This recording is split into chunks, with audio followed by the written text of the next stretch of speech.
Hello. प्रस्तुत पाठ बड़े भाई साहब। बड़े भाई साहब हमारे हिंदी साहित्य के बहुत ही बड़ी राइटर मुंशी प्रेमचंद जी द्वारा लिखित है। इस बड़े भाई साहब में दो भाइयों की स्टोरी है। इसमें एक बड़ा भाई है जो अपने बड़प्पन दिखाते हुए अपने छोटे भाई के सामने यानी किस तरह से उसको वो दोनों हॉस्टल में रहते हैं तो किस तरह वो अपनी जिम्मेदारी का ये दिखाता है। इस तरह से बताया हुआ है। मेरे भाई साहब मुझसे 5 साल बड़े लेकिन केवल 3 दर्जे आगे। उन्होंने भी उसी उम्र में पढ़ना शुरू किया था जब मैंने शुरू किया, लेकिन तालीम जैसे महत्व के मामले में वह जल्दबाजी से काम लेना पसंद न करते थे। इस भवन की बुनियाद खूब मजबूत डालना चाहते थे जिस पर आलीशान महल बन सके। कहते हैं कि यहाँ पे ये कहते हैं कि राइटर एक समझो राइटर अपने आप को ये करके कहते हैं कि उनके बड़े भाई साहब जो है वो उससे 5 साल बड़े थे सिर्फ, और लेकिन 5 साल बड़े होने के बावजूद भी वो उससे सिर्फ स्टडीज़ में 3 क्लास ही आगे थे। वो इसलिए लेकिन ऐसा कोई नहीं, इसका मतलब ये नहीं है कि उन्होंने लेट पढ़ना शुरू किया था। उन्होंने उसी उम्र में पढ़ना शुरू किया था जिस उम्र में लेकिन कहते हैं कि वो तालीम मतलब पढ़ाई जैसे इम्पोर्टेंट मामले में वो कभी जल्दबाजी से काम लेना नहीं पसंद करते थे। मीन्स मतलब कि एक भवन वो अपना बेस, भवन की बुनियाद मतलब बेस मजबूत डालना चाहते थे जिस पर एक मजबूत महल खड़ा रह सके। इसीलिए कहते हैं कि वो जिस पर आलिशान महल 1 साल का काम 2 साल में करते थे, कभी 3 साल भी लग जाते थे। बुनियाद ही पुख्ता न हो तो मकान कैसे पायेदार बने। कहते हैं कि इसीलिए वो 1 साल का काम 2 साल में कभी 3 साल में भी करते थे। यानी एक स्टैंडर्ड में वो कभी 2 साल या 3 साल भी रह जाते थे। तो कहते हैं कि बुनियाद ही पुख्ता न हो, पुख्ता मतलब मजबूत, जब बेस ही मजबूत न हो तो मकान कैसे खड़ा रह सकेगा। पायेदार मतलब मजबूत बनेगा। मैं छोटा था, वो बड़े थे। मेरी उम्र 9 साल की थी, वो 14 साल के थे। उन्हें मेरी तंबीह और निगरानी का पूरा और जन्मसिद्ध अधिकार था। कहते हैं कि मैं 9 साल का था और वो 14 साल के थे, इसलिए उन्हें मेरे पर मेरी निगरानी और मेरे पर ये रहना उनको जन्म से ही अधिकार था। और मेरी शालीनता इसी में थी कि उनके हुक्म को कानून समझो।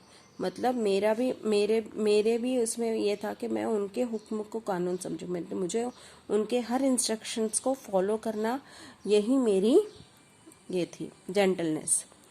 वह स्वभाव से बड़े अध्ययनशील थे, हर दम किताब खोले बैठे रहते और शायद दिमाग को आराम देने के लिए कभी कॉपी पर किताब के हाशियों पर चिड़िया, कुत्ते, बिल्लियों की तस्वीरें बनाया करते थे।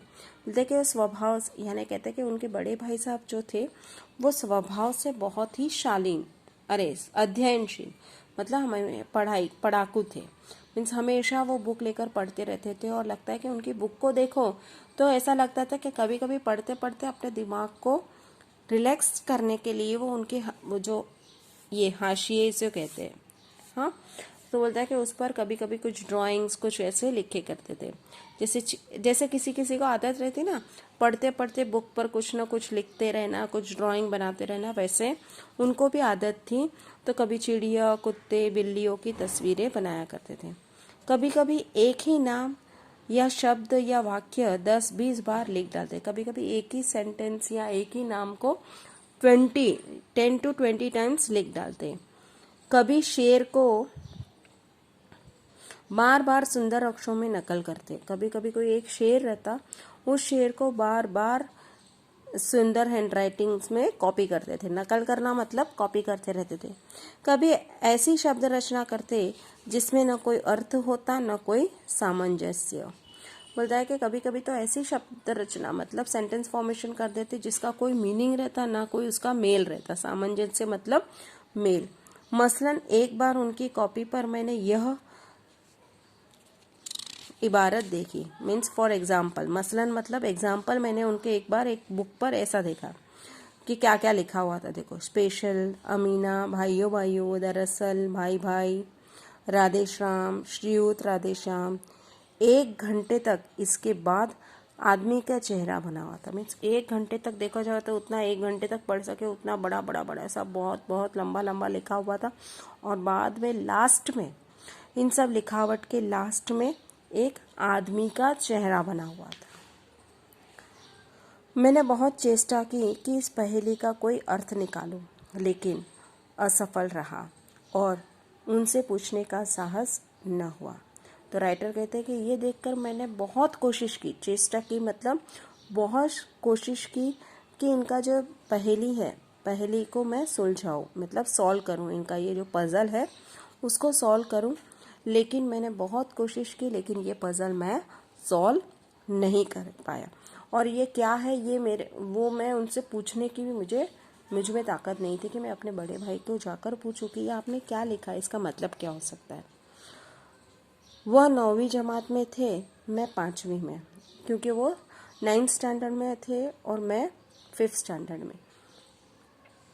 उनकी रचनाओं को समझना मेरे लिए छोटा मुँह बड़ी बात थी। बोलते कि उनकी रचनाओं को समझने के लिए मेरे लिए बहुत, यानी मेरे बस की बात नहीं। छोटा मुँह बड़ी बात मतलब वो मैं उनसे उतना ये नहीं कर सकता था। Thank you.